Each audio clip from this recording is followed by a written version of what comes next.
ടീനേജിൽ കുട്ടികളുടെ mental health, emotional health, personality ഡെവലപ്മെൻറ്റൊക്കെ പ്രത്യേകം ശ്രദ്ധിക്കണം.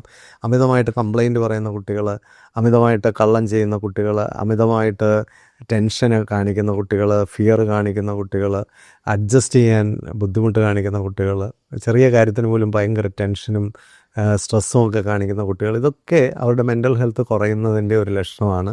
അവരുടെ പേഴ്സണാലിറ്റിയിലെ കുറവുകളാണ്, അവരുടെ ഒരു ഇമോഷണൽ ഇൻ്റലിജൻസിൻ്റെ കുറവാണ്. ഇത് പ്രത്യേകമായിട്ട് ടീനേജിൽ ശ്രദ്ധിച്ച് അവരെ ഹെൽപ്പ് ചെയ്യാനായിട്ട് ശ്രമിക്കണം. ഒരുപാട് ട്യൂഷനും കോച്ചിങ്ങിനും ഒക്കെ കുട്ടികൾ പോകുമ്പോൾ പലപ്പോഴും ഈ അവരുടെ പേഴ്സണാലിറ്റിയുടെ ആസ്പെക്റ്റ് ആരും ശ്രദ്ധിക്കുന്നില്ല. അത് വളരെ കുറവായിട്ട് പിന്നീട് മാറും. ഇപ്പോൾ മുതിർന്നു കഴിഞ്ഞിട്ട് പിന്നെ ഇതൊന്നും കറക്റ്റ് ചെയ്യാനും പറ്റില്ല. അതുകൊണ്ട് ഈ ടീനേജിൽ തന്നെ നമ്മളിതൊക്കെ ശ്രദ്ധിക്കുക, അവരെ ഡെവലപ്പ് ചെയ്യാനുള്ള സാധ്യതകളും അവസരങ്ങളൊക്കെ അവർക്ക് കൊടുക്കുകയും ചെയ്യുക. ഓരോ കുട്ടിയുടെയും ഡെവലപ്മെൻറ്റൽ നീഡ് അനുസരിച്ച് നമുക്ക് അവരെ ഹെൽപ്പ് ചെയ്യേണ്ടതായിട്ട് വരും. തീർച്ചയായിട്ടും പേരൻസും ടീച്ചേഴ്സും ഒക്കെ ഇക്കാര്യത്തിൽ വളരെ ശ്രദ്ധിക്കണം. ഇതിൻ്റെ ഒരു ഡീറ്റെയിൽ വീഡിയോ യൂട്യൂബിൽ ചെന്നാൽ സുനിൽ കുരുള എന്ന് പറഞ്ഞ ചാനൽ കാണാം. എല്ലാവർക്കും നല്ല ജീവിതം നേരുന്നു. Thank you.